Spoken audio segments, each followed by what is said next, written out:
নমস্কার বন্ধুরা। প্রথমে এই ভিডিওটি দেখুন। গতকাল কলকাতার ময়দানে ৫ লক্ষ কণ্ঠে গীতাপাঠ আয়োজন হয়েছিল এবং সেখানে যেন হিন্দুদের জনসমুদ্র। বিভিন্ন মিডিয়া বলছে প্রায় ৫ লক্ষের উপরে জনসমাগম হয়েছিল। তো আপনারা প্রথমে ভিডিওটি দেখুন। ইতিমধ্যে আপনারা ভিডিওটি দেখেছেন। তারপরে ২-৪ কথা এই ভিডিওটি নিয়ে বলবো। ধর্মক্ষেত্রে কুরুক্ষেত্রে সমবেতাযুযুৎসবঃ।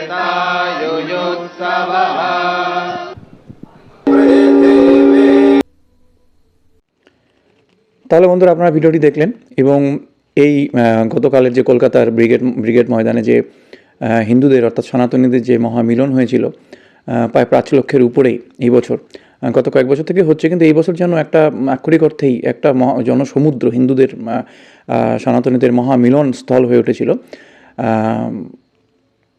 তো এই জনসম্মেলনকে কেন্দ্র করে, কিন্তু হিন্দুদের এই জনসম্মেলনকে কেন্দ্র করে বিভিন্ন রাজনৈতিক দল বিভিন্ন কথা বলছেন। বিজেপি এক ধরনের কথা বলছেন, তৃণমূল এক ধরনের কথা বলছেন, সিপিএম এক ধরনের কথা বলছেন, তারা কাদা ছোড়াছুড়ি করছেন, তারা বিভিন্ন রাজনৈতিক বক্তব্য রাখছেন এই বিষয়কে কেন্দ্র করে। কিন্তু অন্য একটি বিষয় কিন্তু আমাদের বিশেষভাবে ভাবতে হবে এই জনসম্মেলনকে, মানে হিন্দুদের সনাতনীদের সম্মেলনটাকে কেন্দ্র করে। কারণ কেন বলছি, কারণ দেখুন একটা বিষয়, মানে যে বিষয়টা আমি ভাবলাম, দেখুন এখানে কোনো এই যে কালকের মিলন হলো, এই হিন্দুদের কিন্তু কোনোরকম কোনো, অর্থাৎ হিন্দুরা কোনো জাতপাতের যেন ঊর্ধ্বে উঠে গিয়ে তারা সবাই মিলে একসাথে গীতা পাঠ করেছে।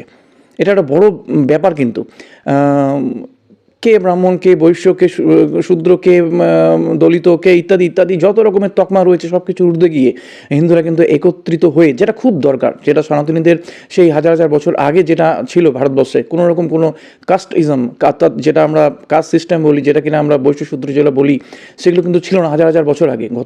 আমাদের ভারতীয় সভ্যতা অর্থাৎ সনাতনীদের যে সভ্যতা ছিল হাজার হাজার হাজার বছর আগেকার, অনেক পুরনো ওল্ড সিভিলাইজেশন যেটাকে বলে, অনেক পুরনো সভ্যতা। তো অনেক পুরনো সভ্যতা, তো সেই সভ্যতা চলতে চলতে একটা নদী যেমন চলতে থাকে, সেখানে অনেক বেনজল প্রবেশ করে। তো সেইভাবে সেরকম গত কয়েক শত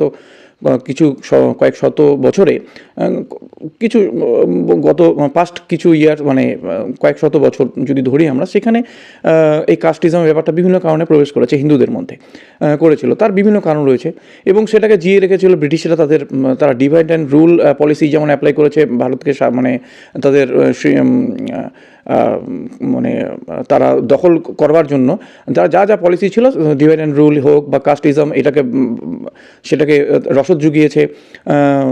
একই রকমভাবে বর্তমান সময়ের যে বিভিন্ন রাজনৈতিক দলগুলো কাস্ট পলিসি দ্বারা, কিন্তু কাস্ট পলিটিক্স যেটাকে বলে আর কি, সেটা তারা করে কিন্তু তাদের ভোট ব্যাংক বাড়ানোর চেষ্টা করে বা তারা বিভিন্ন ক্ষমতায় টিকে থাকবার চেষ্টা করে। তো বিভিন্ন কারণ রয়েছে এই হিন্দুদের মধ্যে যে কাস্টিজমের যে বিষয়টা, যে সোকল্ড কাস্টিজমের ব্যাপারটা বলা হয়। তো যাই হোক, সব কিছু ঊর্ধ্বে উঠে কিন্তু কালকের কলকাতার ব্রিগেডে কিন্তু সবাই মিলে একত্রিত হয়েছে। এটা কিন্তু একটা বড় ব্যাপার। সব কিছু ঊর্ধ্বে, কে ব্রাহ্মণ, কে বৈশ্য, কে শূদ্র, কেউ আমাদের ভারতবর্ষে, প্রাচীন ভারতবর্ষে ছিল না হাজার হাজার বছরের আমাদের সভ্যতা। এই সভ্যতা মানে হাজার হাজার বছরের সভ্যতা। তো সুতরাং কেন বলছি, তারও প্রমাণ অনেক রয়েছে আমাদের বিভিন্ন শাস্ত্রে বা গ্রন্থগুলোতে। এবং শ্রীমদ্ ভগবদ্গীতা কৃষ্ণ স্বয়ং বলছেন, কি বলছেন, ভালো করে কথাটা কিন্তু আপনারা ফলো করবেন। যারা আপনারা শ্রীমদ্ ভগবদ্গীতা অধ্যয়ন করেছেন বা অধ্যয়ন করেন তারাও দেখবেন, বা যারা যে পড়েন না তারা অবশ্যই পড়বেন, কিন্তু তারা দেখবেন যে চাতুর্বর্ণ্যম ময়া সৃষ্টম গুণ কর্ম বিভাগশঃ। শ্রীকৃষ্ণ কি বলছেন? শ্রীকৃষ্ণ বলছেন যে চাতুর্বর্ণ্যম ময়া সৃষ্টম গুণ কর্ম বিভাগশঃ। কথাটা লক্ষ্য করবেন কিন্তু, গুণ কর্ম বিভাগশঃ, চাতুর্বর্ণ ময়া সৃষ্টম, অর্থাৎ 4টি বর্ণ আমি সৃষ্টি করেছি অর্জুন কুরুক্ষেত্রের যুদ্ধে দাঁড়িয়ে, অর্থাৎ যুদ্ধ শুরু হওয়ার প্রাক মুহূর্তে শ্রীকৃষ্ণ যখন অর্জুনকে বলছেন যে তোমাকে ধর্মযুদ্ধ করতে হবে, তোমাকে ধর্ম রক্ষার জন্য ধর্মযুদ্ধ করতে হবে, অধর্মের নাশ করতে হবে। তো সেই জন্য শ্রীকৃষ্ণ কিন্তু অর্জুনকে সেই বোধ দেওয়ার জন্য, সেটাকে বোঝানোর জন্য, তার শিষ্য হোক অর্জুন বা ছাত্র হোক, যেটাই হোক না কেন, তাকে বোঝানোর জন্য শ্রীকৃষ্ণ সুন্দর বলছেন, তিনি বলছেন যে এই 4টি বর্ণ কিন্তু সৃষ্টি হচ্ছে গুণ আর কর্মের ভিত্তিতে, জন্মের ভিত্তিতে নয়, জন্মগত নয়।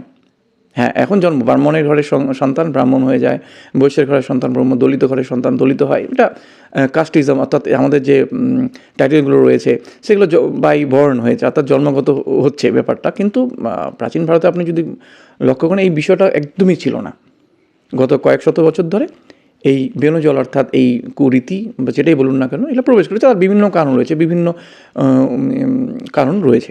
তো যাই হোক, গুণ আর কর্মের ভিত্তিতে কিন্তু আমার যেটা বলার কথা সেটা হলো গুণ আর কর্মের ভিত্তিতে, গুণ আর কর্মের ভিত্তিতে, গুণ কর্ম বিভাগসহ, গুণ আর কর্মের ভিত্তিতে এই 4টি বর্ণ সৃষ্টি হয়েছে। বাস এতটুকুই। এবং জন্মগত নয় বিষয়টা। তাহলে এই হচ্ছে মূল বিষয়, এবং তার সমস্ত কিছুর ঊর্ধ্বে উঠে গিয়ে আমরা প্রাচীন ভারতবর্ষ অর্থাৎ পুরনো ভারতে বা প্রাচীন ভারত যেরকম ছিল, পরিচয় একটাই, সনাতনী হিন্দু।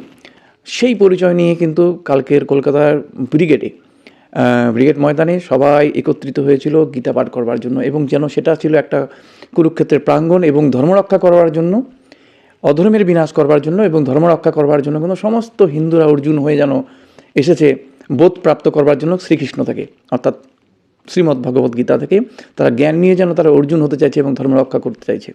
তো এই বিষয়টা আমি বিশেষ করে বলতে চাই। রাজনীতি থাকবে, রাজনীতির জায়গায় তারা বিভিন্নভাবে মানুষ রাজনীতি করবেই। রাজনীতির ঊর্ধ্বে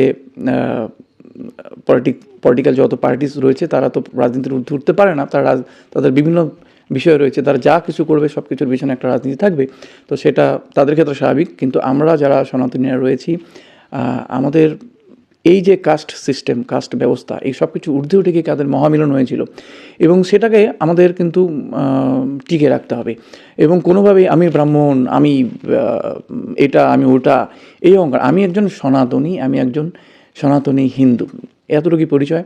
এবং সনাতনী হিন্দুরা এই জগতের সব সময় তারা ধর্ম রক্ষা করবার জন্য, ধর্ম বলতে কিন্তু জাস্ট শুধু ওই সংকীর্ণ অর্থে যে রিলিজিয়ান সেটাকে কিন্তু বুঝবেন না। ধর্ম মানে হচ্ছে যা কিছু ভালো, সভ্যতা, মানবিকতা, যা কিছু রক্ষা করবে, প্রকৃতিকে রক্ষা করবার জন্য যা কিছু প্রয়োজন হয়, যা কিছু ভালো জিনিস, সেগুলি হচ্ছে ধর্ম। আর সেই ধর্ম কিন্তু সনাতনী রক্ষা করেছে। সর্বে ভবন্তু সুখিনঃ, সর্বে সন্তু নিরাময়াঃ।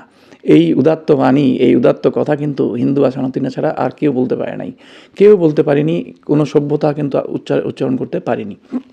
যাই হোক, তো এতটুকু বিষয় আমার বলার ছিল। ভিডিওটা একটু লং হলো, তো আপনারা একটু কষ্ট করে দেখলেন, এই জন্য অসংখ্য ধন্যবাদ।